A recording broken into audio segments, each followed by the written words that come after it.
Welcome to another video on the channel Exploring Literature with Amy, where literature comes alive. In today's video, we will dive into the history of English literature, and the particular age which we are going to discuss today is Anglo-Saxon period or Old English period. But before we start the video, I'll request you to keep a notebook and a ballpoint with you ताकि आप notes ले सकें, or you can take the screenshots of the slides. So let's get started. So have a look on the first slide. Anglo Saxon period जो है उसको old English period भी कहते हैं. ओल्ड इंग्लिश पीरियड में सिर्फ एक एज आती है and that is Anglo Saxon age. ठीक है, इसका जो टाइम पीरियड है अगर हम उसकी बात करें तो ये 450 एडी में स्टार्ट हुआ, 1066 एडी में ये एंड होता है. जो कुछ आपको स्लाइड्स पर नज़र आ रहा है वो आप लोगों के पास ऑलरेडी है. कुछ एक्स्ट्रा इन्फॉर्मेशन भी मैं आपको इसमें दूंगी ताकि आपका ये टॉपिक कंप्लीटली रेडी हो सके. सो एंग्लो सैक्सन पीरियड जो है अगर हम उसकी बात करें तो ये स्टार्ट होता है 5th सेंचुरी के अंदर. ठीक है, जूट्स, एंगल्स और सैक्सन्स जो है वो इंग्लैंड में आए, और वो आए कहाँ से थे? वो जर्मनी से आए थे. ठीक है, और उन्होंने क्या किया कि वो इंग्लिश ट्राइब्स को डिफीट करते हैं. ठीक है, और वहाँ पर अपना जो एक रूल है वो स्टार्ट करते हैं और वहाँ रहना स्टार्ट कर देते हैं. ठीक है, 1066 एडी में नॉर्मन कॉन्क्वेस्ट के बाद जो है ये पीरियड जो है वो एंड होता है, और एंग्लो नॉर्मन पीरियड जो है वो स्टार्ट होता है जब विलियम फ्रॉम नॉर्मंडी जो है वो सबको डिफीट करता है, एंग्लो सैक्सन्स को डिफीट करता है, और वो he was the winner of the war. अब इस एज का नाम एंग्लो सैक्सन एज क्यों है उसकी अगर हम बात करें तो बेसिकली 3 ट्राइब्स थे, एंगल, सैक्सन्स और जूट्स. ठीक है, वो डेनमार्क और स्वीडन के शोर्स पर रहते थे, उनके साइलों पर रहते थे. और फिर क्या हुआ कि वो तीनों ट्राइब्स यहाँ पर आकर बस गए. ब्रिटेन जो है वो ओरिजिनल इनहेबिटेंट्स थे. ठीक है, उनको इन्होंने डिफीट किया, और उसके बाद जो 2 मेजर ट्राइब्स थे जो ज़्यादा डोमिनेंट थे इन तीनों ट्राइब्स में से वो एंगल और सैक्सन्स थे. और फिर इस एज का नाम जो है वो Anglo Saxon age because of those tribes जो है वो रख दिया गया. Now moving towards the historical and cultural context और बैकग्राउंड ऑफ दिस एज, तो उसमें सबसे पहले हमारे पास क्या है कि जर्मन जो ट्राइब्स थे, एंगल, सैक्सन्स और जूट्स, वो आकर यहाँ रहना शुरू करते हैं 450 एडी में.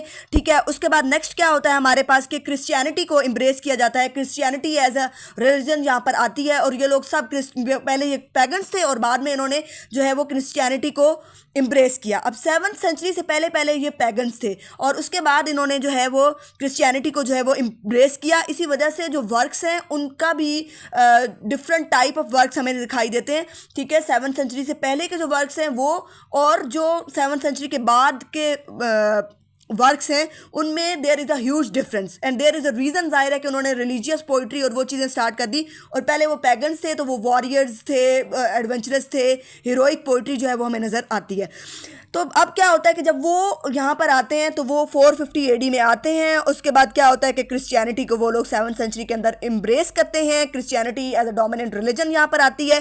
फिर 9th सेंचुरी के अंदर जो है वो अल्फ्रेड द ग्रेट जो है वो आता है, जो कि 871 से 901 तक रूल करता है, और वो भी एजुकेशन को बहुत ज़्यादा प्रमोट करता है और रिटन फॉर्म में जो लिटरेचर है वो लेकर आता है.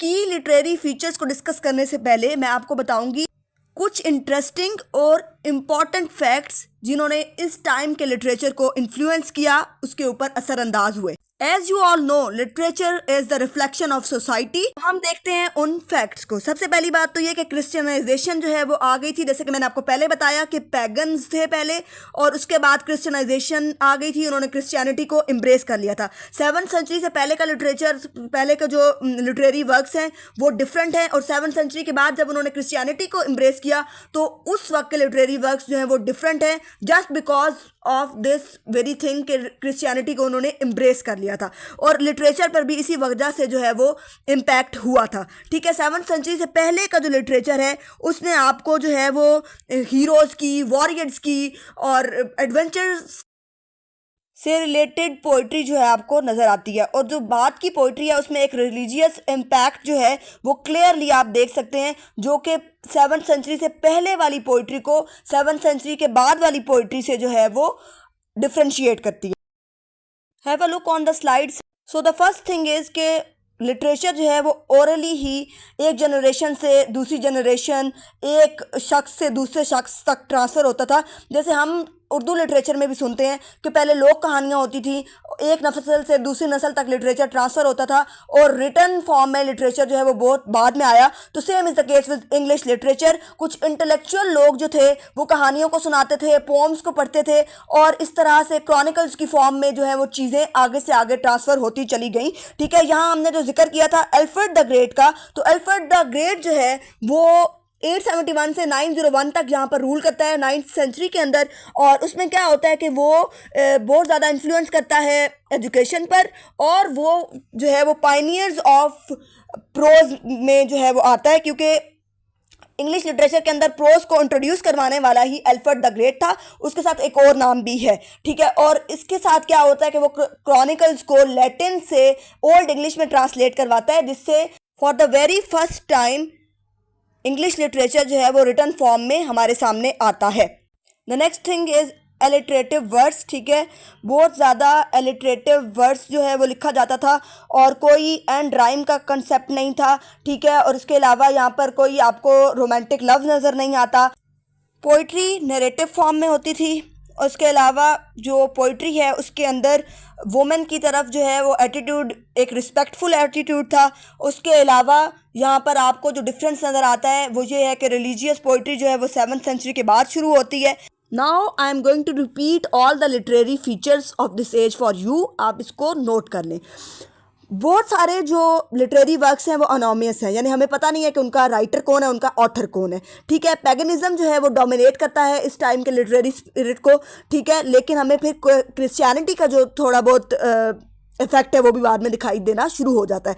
फिर हमारा ये है कि स्ट्रॉन्ग बिलीव था फेट पर, जो हमें नज़र आता है इसकी उनकी पोइट्री में, इनके वर्क्स में। ठीक है, इवल को मॉन्स्टर्स के थ्रू जो है वो सिम्बोलाइज किया जाता था। जैसे आप बहुत सारी बेओवुल्फ फॉर एग्जांपल एक पोम है, उसके अंदर आपको नज़र आता है कि एक मॉन्स्टर है और उससे जाकर बेओवुल्फ जो है वो लड़ता है और ग्रैंडल उसका नाम है, बाद में उसकी माँ के साथ भी वो लड़ाई करता है। तो ये सारी चीज़ें आपको नज़र आती हैं। फिर रोमांटिक लव जो है वो हमें नज़र नहीं आता इसके अंदर। वुमेन्स की तरफ जो एटीट्यूड था वो बहुत रिस्पेक्टफुल था। ठीक है, और सी एडवेंचर्स, सवेजरी, हीरोइक एक्टिविटीज़ और उसके बाद ये सब जो चीज़ें ये हमें नज़र आती हैं, उनको आपको बड़ी इज्जत की निगाह से देखा जाता है और ये सारी चीज़ें जो हैं हमें इनकी वर्क्स में भी नज़र आती हैं। ठीक है, बहुत ज़्यादा मेटाफर्स का यूज़ होता था, सिमिलीज कम होती थी।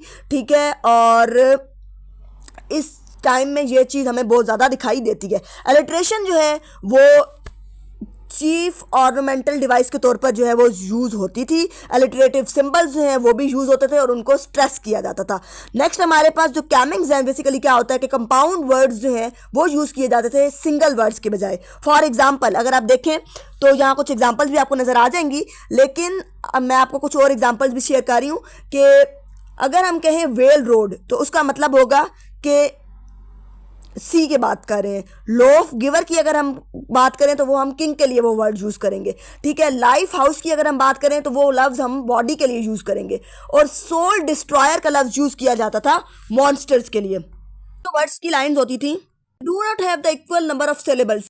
जो एंड राइम है उसे कंप्लीटली इग्नोर किया जाता था पोइट्री के अंदर। अबाउट द थीम्स, तो थीम्स मैंने जैसे आपको पहले बताया था, हीरोइक आइडियल, उसके अलावा bravery, fearlessness, adventurous poetry, heroic poetry, all these are the major themes of works of that time. So let's have a look on the literary works of this period. तो सबसे पहली चीज़ हमारे पास बेओवुल्फ आता है। ये earliest epic है English literature की। ठीक है, और इस पीरियड में इसको लिखा गया। बेओवुल्फ जो है वो एक वॉरियर के तौर पे हमारे सामने आता है। वो ग्रैंडल को जो है वो डिफीट करता है, जो कि एक मॉन्स्टर होता है। फिर उसकी माँ के साथ उसकी लड़ाई होती है और वो एक वॉरियर के तौर पर, एक कॉन्क्वेस्ट के तौर पर, एक कॉन्करर के तौर पर हमारे सामने जो है वो आता है। फिर नेक्स्ट हमारे पास द वॉन्डरर है। ठीक है, उसके अलावा हमारे पास सी फेरर है। ठीक है, और उसके बाद हमारे पास एक वर्क है जिसका नाम है हस्बैंड मैसेज, और एक और वर्क है जिसका नाम है वाइफ्स लैमेंट। ठीक है, ये बहुत ज़्यादा रिमार्केबल लिटरेरी वर्क्स हैं इस टाइम पीरियड के। ठीक है, और इसके अंदर जो मज़ीद आपको वर्क्स हैं वो आपकी स्लाइड पर भी मौजूद हैं। ठीक है, और एंग्लो सैक्सन क्रॉनिकल्स को जो है, जो इस टाइम पर लिखे गए थे लैटिन के अंदर, उनको earliest prose of English literature कहा जाता है, जिसको हमारे पास अल्फ्रेड द ग्रेट, ठीक है, और अल्फ्रिक ने जो है वो क्रॉनिकल्स को पहले लैटिन से इंग्लिश में, ओल्ड इंग्लिश में ट्रांसलेट करवाया और उसके बाद क्या हुआ कि उनको एक रिटन फॉर्म में जो है वो पब्लिश किया गया. This was all from my side. In case of any query, you can ask the questions in the comments. I will definitely respond you. Take care. Allah Hafiz.